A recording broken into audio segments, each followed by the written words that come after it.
All right, I just found these two pieces. Look at this. I'm pretty sure it's for paper towels, but I definitely have another idea for this. And then I found this thing right here. It got a little chippy green handle. Is this a can opener? I'm not sure. If you know what this is, leave a comment below.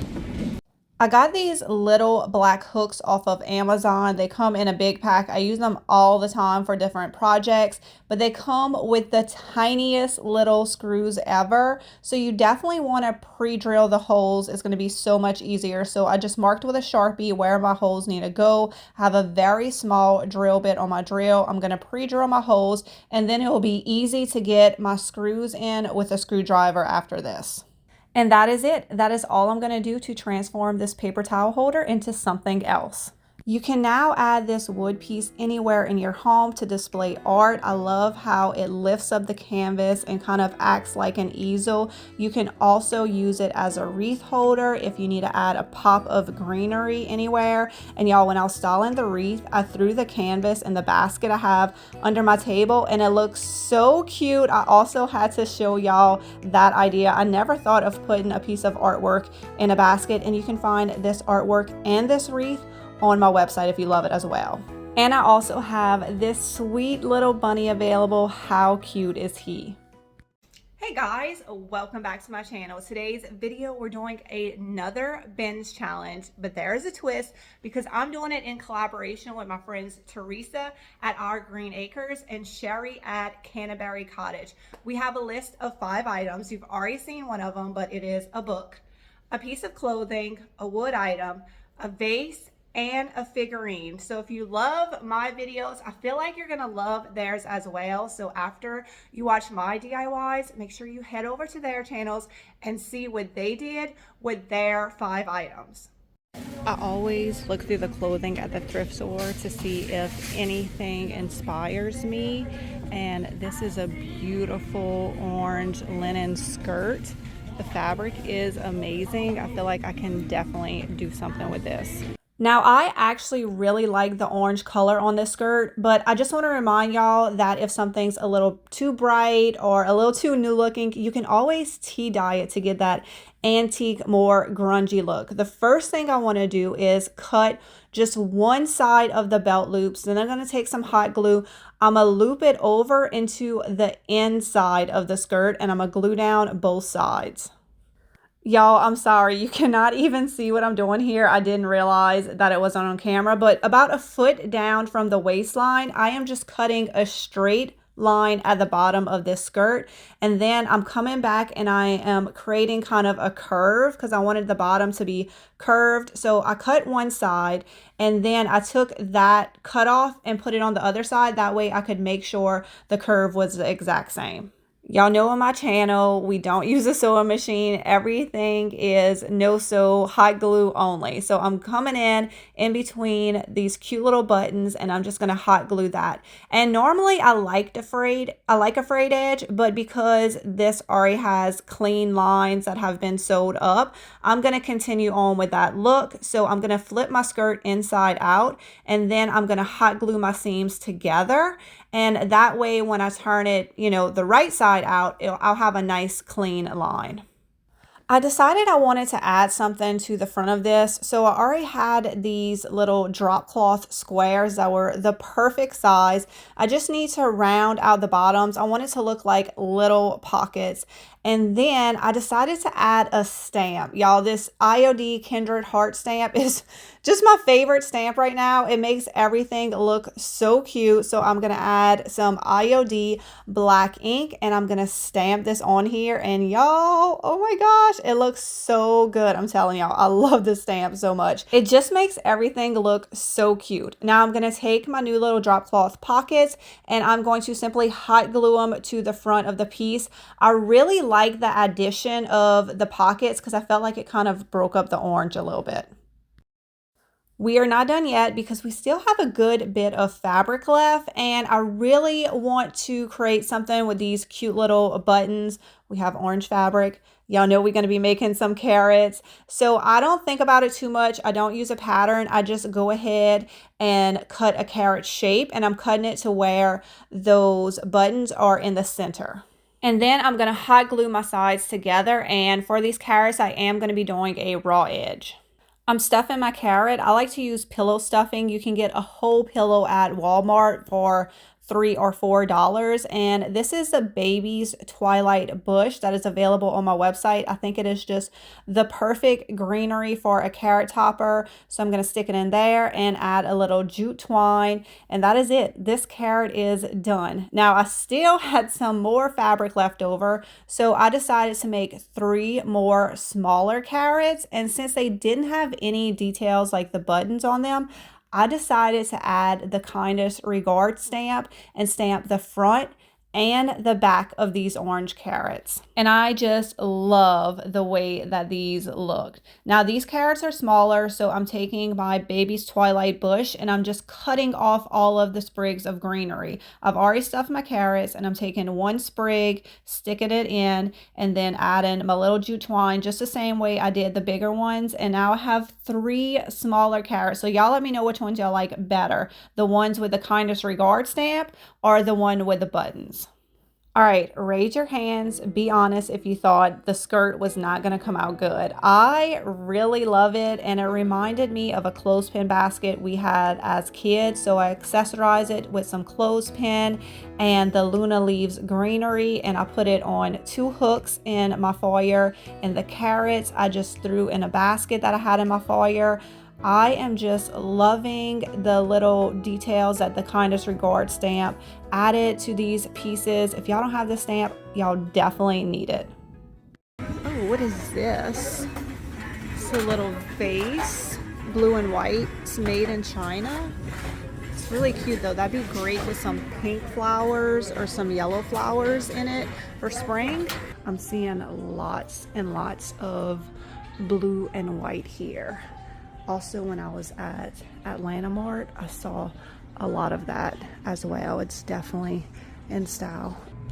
I love the vibe in this booth where the walls are very neutral, and then you have all these warm wood tones, lots of artwork on the walls, and also some baskets, mirrors to reflect the light.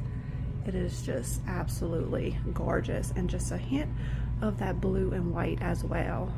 I think blue and white pottery is such a classic look, and I am seeing it everywhere. And y'all don't be afraid to mix and match patterns. You can find all of these different pieces while out thrifting and put them together in a little vignette, and it just looks so high-end and so beautiful. You can also style it on its own. I absolutely love this for spring with hints of yellow and pink. And I think just adding in these hints of blue and white pottery in your decor is really going to give it a more upscale look. So y'all be on the lookout for pieces like this when you are at the thrift store. Y'all, look what somebody just gave me at the bins. It's a cute little lamb cake pan, but it's way too new looking for me. I wonder if I could make this look better. This is a 2-piece baking pan that comes apart, but for this project, I want it to all stay together. So the first thing I'm gonna do is hot glue my 2 pieces together, and then I'm gonna paint it black. I just want a base coat. It's just gonna kind of speed up this process. So I'm using Dixie Belle chalk paint in the color Caviar. And I love using chalk paint kind of as a primer because it just sticks to everything. My goal is to make this look like an old rusty chocolate mold. So I'm going to be using Dixie Belle's Patina products. I'm using the iron color, but it also comes in bronze and copper. If you haven't used these or seen these products before, y'all are in for a treat. I love these Patina products. And the first coat of paint, I just wanted to get it on there. And then for the second coat, I'm going to stipple it on. This is a very slick metal surface, and I just want to create a little bit of texture. Now for the fun part, we're going to be adding the patina spray. It actually comes in 3 different colors. It also comes in yellow, but I really like using the blue and the green together. And since we have 2 sides of this pan, I thought we would experiment first. So one side I'm going to do with the blue patina spray, and then the other side I'm going to do with the green. And then we'll see what it looks like when it dries. This is the blue side, and as you can see, it kind of gives it that bluish, greenish patina look that you see on a lot of aged pieces. And then the other side with the green spray, it kind of gives it a darker, more rusted look. So two totally different looks, but as I told y'all, I like the combination of both colors together. So on the green side, I'm going to add some blue patina spray, and then on the other side, I'm going to add some green, and I'm going to show y'all in a second what it looks like.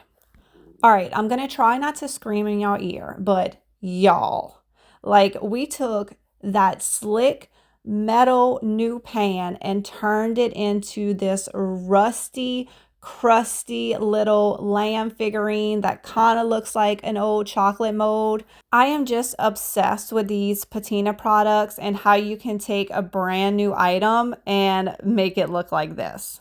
I think that this little sheep figurine looks great sitting on my fireplace mantle, and it does look like the two sides came out a little bit different. So if you want that really rusty look like the back, I would start off with the green patina spray.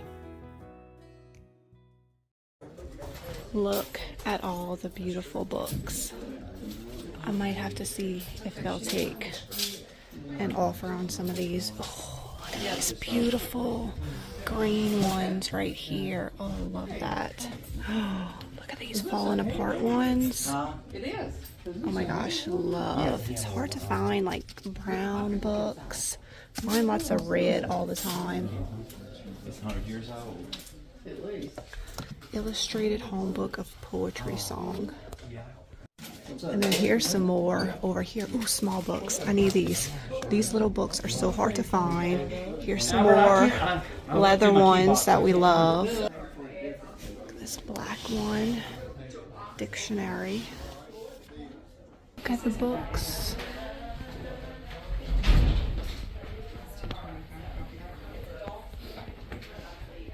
Oh, look at these smaller books. These are hard to find.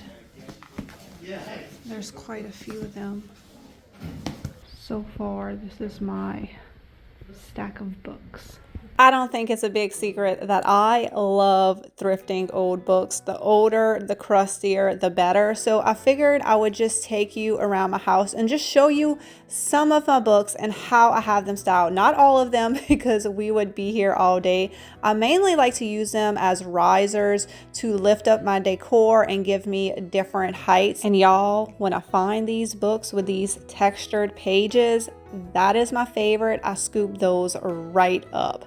You could also use books like a tray just to put on your coffee table and have a place for your home decor to be and change up your little vignettes on top of them. You could also add IOD molds or stamps to your book, and you can also use books for a pop of color. This is my 5-year-old daughter's room, and I used brighter books that go perfectly with her decor. So y'all leave a comment below. Let me know how you use books in your home.